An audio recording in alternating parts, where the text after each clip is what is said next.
Hello everyone, this is JR from Stone River Nursery. Today is June 17, 2026, and the reason that I'm wearing all of this getup is because now that we're about to start the rainy season here in Central Florida, it's a good time to continue the spraying regimen on fruit trees, especially those that suffer from fungal diseases. Apples, unfortunately, are susceptible to a myriad of fungal diseases like apple scab, bitter rot, among others. Those are the two most common and prevalent in our area.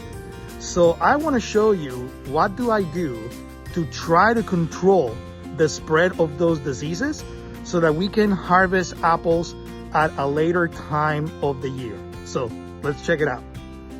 Here we have a 1 gallon sprayer tank. I filled it with 1 gallon of water and then a mixture of copper fungicide with a strain of bacillus. Together, they're going to work to prevent most of the fungal diseases that can grow on your fruit trees.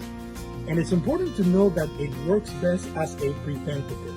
So it's really important to start spraying just before your fruit trees are starting to wake up from dormancy so that the spores do not develop and run amok.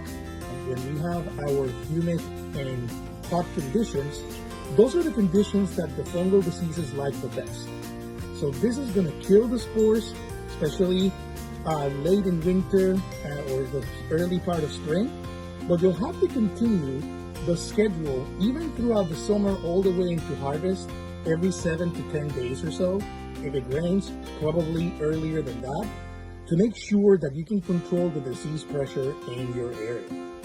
When applying any fungicide, even the ones that are organic, it's important to make sure that you have the proper attire so that you don't have any adverse effects from the spray. We're talking about wearing some shades, having a mask, depending on how nasty your fungicide is. If you're getting something, say, like Captain or Daconil, you might actually want to have a mask with a respirator. Those can be found on Amazon. I think that the cheapest one I've seen probably runs about $35, $36, and those are going to be more protective. But I'm also wearing a sweater to make sure that I'm protecting my arms.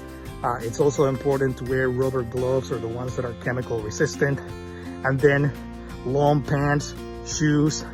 The more protected you can be, the better.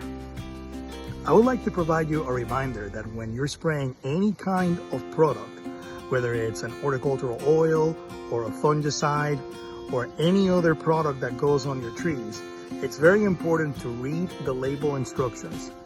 There you will find the formulation. You have to mix that fungicide or that product with water, and it will tell you what is the right dilution ratio.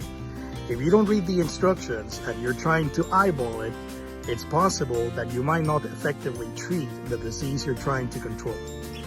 When applying the spray, it's important to make sure that everything has good coverage to the point of runoff.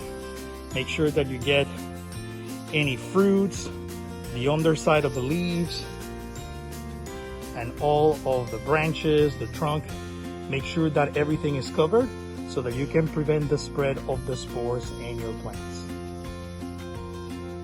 Even with the spraying program, it will not be possible to 100% control all of the disease.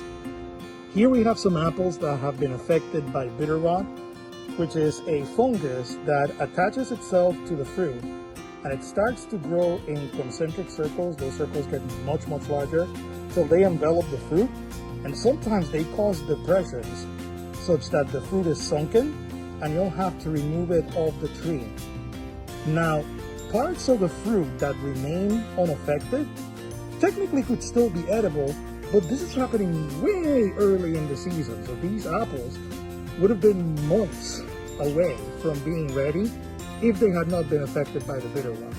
So it just goes to show you that when the disease pressure is high, even with an effective spray regimen that has been applied consistently, you will not be able to cover 100% of the apples.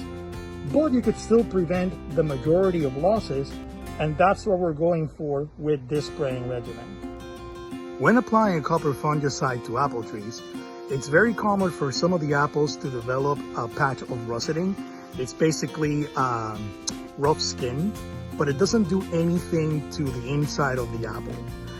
It's not dangerous in any way, shape, or form. It kind of looks a little bit rugged, but that's actually part of the appeal, right? It's almost like a work of art. But it's something to look for in case that you see it. That's not disease. In the next few weeks, we hope to make a tour of our backyard so you can see how the apples are growing. They're getting pretty large, and hopefully we'll still have some of the apples left because the disease pressure is very prevalent in our area.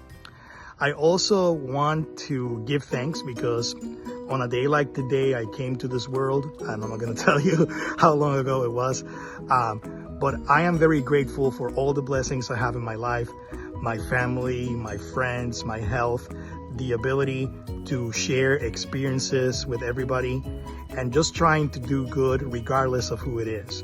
So I hope that with that philosophy, I am able to remain many more years on this planet trying to make a positive difference.